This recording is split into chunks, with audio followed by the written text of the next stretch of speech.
বাবা মা শ্বশুর শাশুড়িকে, শ্বশুর শাশুড়ি স্বামীকে পায়ে হাত দিয়ে সালাম করা যাবে কিনা আমার প্রশ্ন।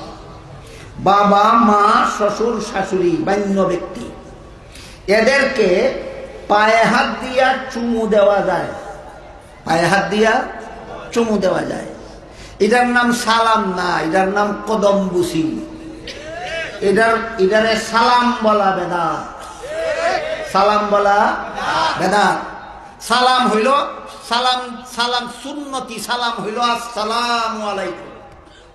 বুঝে থাকতে বলুন, সালাম ঠেঙ্গ না মুখ? মুখেরটা ঠেঙ্গ নিয়ে যাও কেন?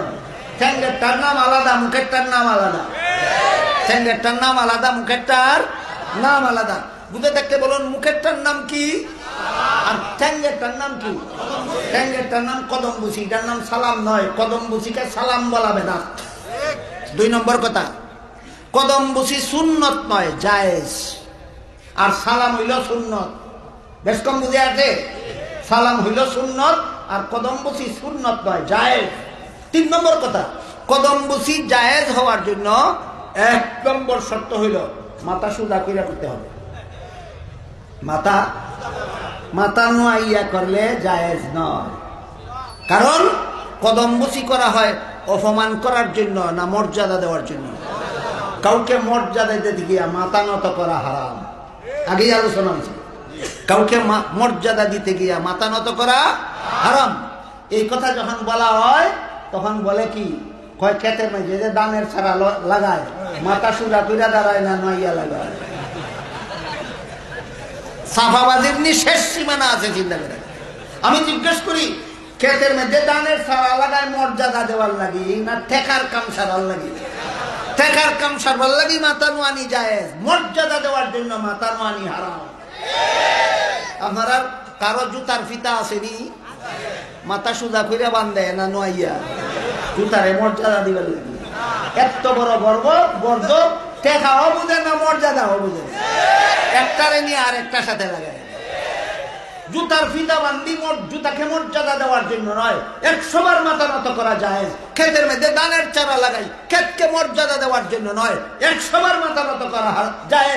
কিন্তু মাকে কদম বুসি করি মর্যাদা দেওয়ার জন্য, বাবাকে কদম বুসি করি মর্যাদা দেওয়ার জন্য, শ্বশুরকে কদম বুসি করি মর্যাদা দেওয়ার জন্য, ইয়াকে পীর উস্তাদকে কদম বুসি করি মর্যাদা দেওয়ার জন্য।